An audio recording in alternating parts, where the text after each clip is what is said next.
The problem you are struggling to get back with your ex is probably because you are not able to communicate in the right way. You are not able to convey the idea that actually they made a mistake breaking up with you. I've seen a lot of recent comments on my videos where people tell me, I've done a lot of work, I've done a lot of self-development, I'm seeing a therapist, but my ex doesn't see it. What shall I do? And I think usually in those cases, it's really about how you communicate. And communication is a skill. So in this video, I'm going to explain you and show you how you can communicate more effectively with your ex. Because when you reach a point where you're in touch with your ex, but you feel that it's not going anywhere, you're stuck, you're in those sort of cycle of messages, hey, how are you? I'm fine. And then nothing. And then you send them another message. And then you feel stuck because there's no progression. It is because you don't have the tools, you don't have the resources to use effective communication. I'm going to explain you how you can use it to get back with your ex and what I do with my clients for them to be successful. IGetMyExBack.com. Everyone deserves a second chance. So let's start with the intro about why you guys broke up. Very frequently, more than 90% of the case. And I'm talking about recoverable relationship. Relationship that actually I know by experience that we can recover, i.e. relationship where you had strong foundation, when you had something special, right? But at some point in this relationship, there was a sense of insecurity. So it's not necessarily about attachment style. Attachment style can explain a lot of those dynamics, but it's really about those sense, and it's really a sense. So it's really, you can rationalize it, but it's really emotional. It's really unconscious. The sense of safety that aren't met. I'm not talking about you being abusive with your ex, but there's so many things where people feel like I'm not safe. Sense of freedom, closeness, so linking to the attachment style. The need that of the love languages. You know, we have 5 love languages, and maybe you were not able to meet the needs of your partner in the relationship. The emotional connection, the support. You can list hundreds of needs that actually haven't been met. That either your ex wasn't really good at expressing their needs, and very frequently I have people on the phone and they tell me, we never fight. We never fought in a relationship. I don't understand why we broke up. It's actually a bad sign that you never have a fight with your partner. You know, by definition, a relationship, people together, is 2 different people. You can't agree on everything. You have to disagree. But it's how you fight in a healthy way that creates long-lasting, stable relationship, right? And that's what we're going to cover in this video. How you can bring those differences, how you can express those needs, how you can understand your ex's needs. Because if you meet their need, they'll get back to you. It's as simple as that. And when I hear I've done everything, it's because the tips that you see online is about no contact. It's about working on yourself. Go out, socialize, which are good tips. I'm not saying you should not do that. Of course you can do that. And you think like, okay, I'm going to do this. I'm working out, I'm going to the gym, but she's not coming back. The problem you have, and that's what I said in the intro, is not about the product. It's not about you, but it's about how you position yourself, how you market yourself. So if you were a product, if you were, I don't know, a phone, you don't have to list all the specs of your phone. Now you have a problem of marketing, you have a problem of ads. How can you present this phone? Right? And some people, they're either really reluctant to get in touch with their ex, so they stay no contact forever because they're scared. And they have this fantasy that, you know, if I contact them, if I break no contact, I will come across as weak. And there's on the other end of the spectrum is people who would be spoon-feeding their ex with, you know, the list of specifications they have. I'm seeing a therapist, I'm going out, look at how successful I am, I've changed job, and they would list that. So there you have to find the right balance, really to be in tune with your partner, and this is what will make her or him come back. You probably had communication problem. It's by far the #1 reason people break up, by far. then that creates that resentment, that creates people cheating on each other, that creates people not trusting the other. But it's at the core, it's really about communication, right? The good news is it's a skill, and you can learn it, and we're going to learn it today. Okay? The bad news is because now that you are taking action after the breakup, you have to be 110%, 150% instead of 100% to make it work for your ex. You have to really flex yourself. You have to really go beyond what you are comfortable with in order for them to give you a second chance. There's no other way around. So on this phase, and we're talking about the recovery phase, we really put the ego on the side and we do whatever it takes to get her or him to listen to us, to understand that we understand them. That's why the recovery versus maintaining. Here we are looking at recovery. This video is not if you're in a relationship with your spouse and you want to have a better communication. That would not necessarily be appropriate. Here we're really into the commando mode, right? We really, your job is to get your ex back at all costs, okay? You need to follow those steps, but you have to be really mindful and maybe write them down. And I know it's hard, that's why I listed them. Don't try to be right. Don't try to say, yes, but you know, you said this, and remember, you know, when we were at your mom's, and don't.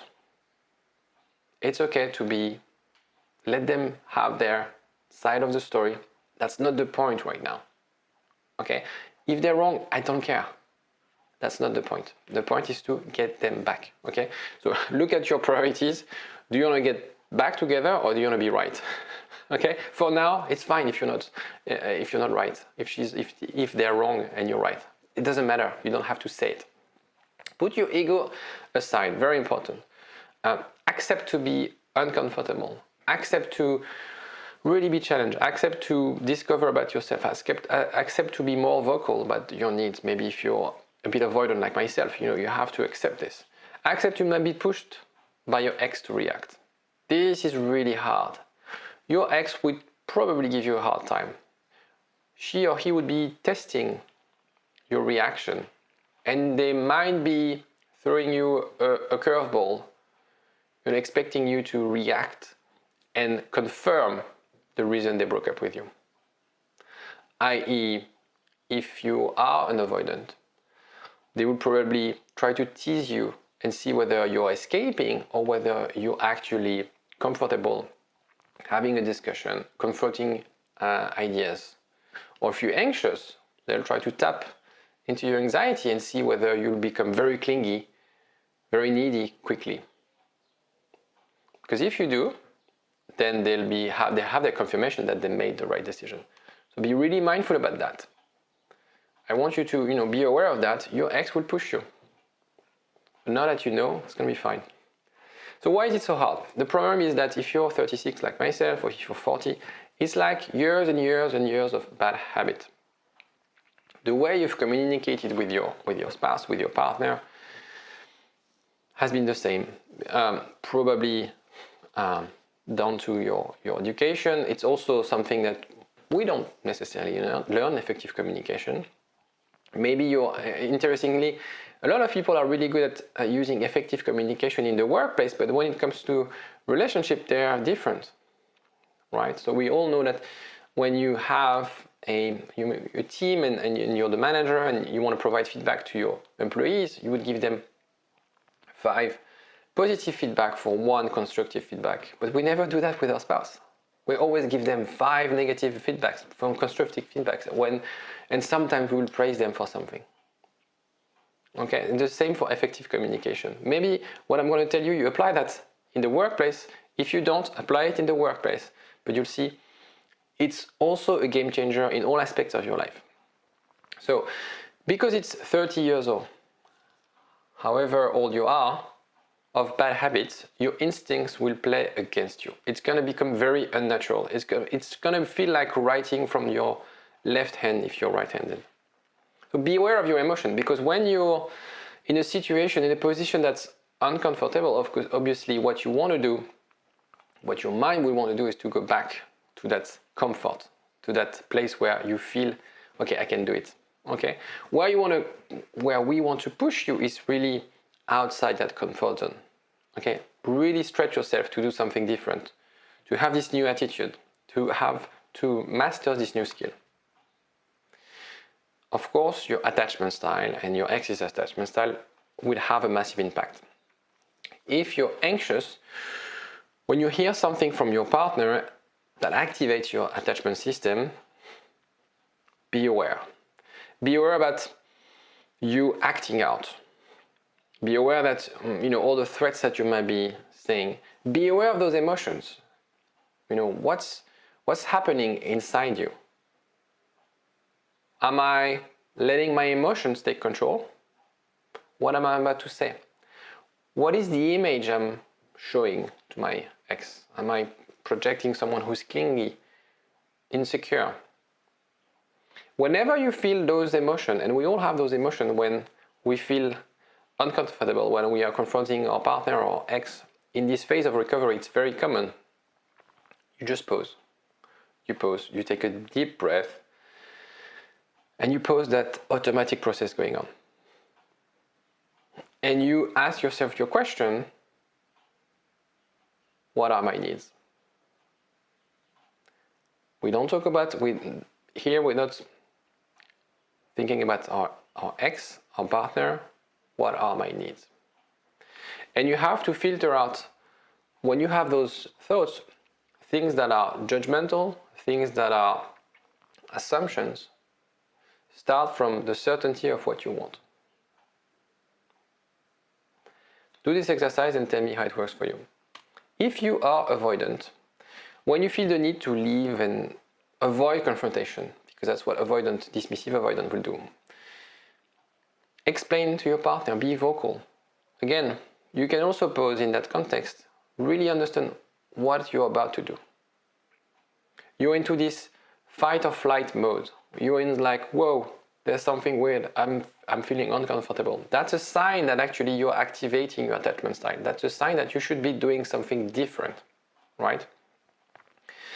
And be vocal, be proactive, suggest alternative with your partner. Suggest solution, be solution oriented. The 5 key principles of effective communication. You have to be honest about your feelings.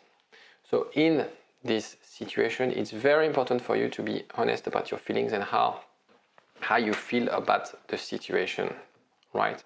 The problem is that you shouldn't be too emotional, you shouldn't be too judgmental. Okay, so that's mostly applicable in relationship. The second one is how you can be specific. Don't be judgmental, use examples, use situation. Third one is so important if you're anxious. You focus on your need. You are the most important person in your life. If you're not sure about what you want and what you need, give me a call, find a therapist who could help you map out what you want, where is the limit, your boundaries, and then you have to be really about expressing those needs. Never blame. This is probably the most important one in recovery. As we discussed before, you put your ego on the side, you are ready to accept in this recovery phase whatever they'll say, and you have also to be assertive. Okay, if you feel that because I have a lot of clients, they're not really comfortable discussing things, and that's the reason they broke up with their ex. Be assertive. You have to find the right balance between being assertive. Don't be aggressive. Don't avoid the conflict. You are assertive. And it's a skill. It's really about how you convey the idea in a very confident manner without blaming the other. So in practice, let's take a few examples. And I know it's very high level, and I will probably do a course on effective communication next month. If you're interested, let me know, because I think it's such an important subject, and at the same time such a game changer once you master this. Whether it's to get back with your ex, whether it's you want to develop a strong relationship with your partner, This is crucial because, as we discussed, that's the number one reason people break up. It's because of communication. And when you read about any type of books on couple therapy, relationship, 3/4 of the book is about communication. It's all about communication. The problem you have right now is because you're working on yourself, but that's only one part of the equation. Okay? You're working on the product, now you have to market it.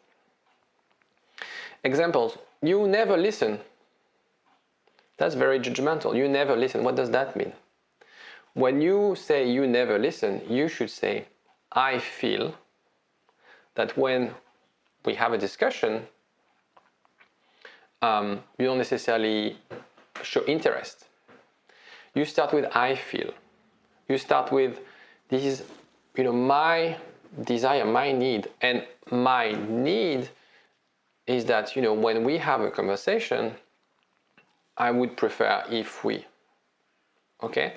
And rather than blaming the other, you start from your point of view. Always start with I statement. You are too controlling. I feel that sometimes I can't really be myself, or sometimes I feel that you're very anxious when I don't do things the way you want to do. It's really how you shift that conversation in an empathic way. Rather than blaming the other, you say, let's find a solution together. Okay, we are a couple. We want to get back together. Rather than saying you against me, we look at the problem and we put it on the side and we start to find a solution. And that's why people are really good at this in the workplace, because that's what they do. They are problem solvers in the workplace. And they're very respectful with their clients, with their managers, and they will rarely be confronting them face to face. They will be like, okay, let's find a solution together. Let's collaborate. It's about collaboration here. So how can I help? You're in your phase, you're struggling. It's very high level and I'm conscious about that. If I had to do a course, that's why I want to do a course, because I think it will be hours of content. 75% of my clients, they use WhatsApp to better communicate with their ex. So we have session on the phone, we discuss about the plan, and then they're in touch with the ex. And three-quarters of the time they will say like, okay, let's jump on WhatsApp. I need some help. I need some guidance. Kind of whisper in my ears, what should I say? So if you are in that phase and you don't know exactly what to say, what to do, ping me on WhatsApp and I'll be more than happy to help, and we can discuss plans for you to join the coaching.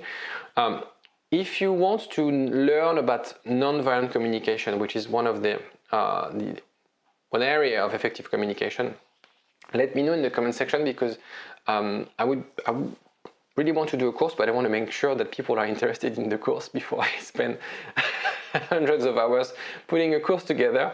Let me know. And if you have any other question, if you want to get in touch, don't hesitate.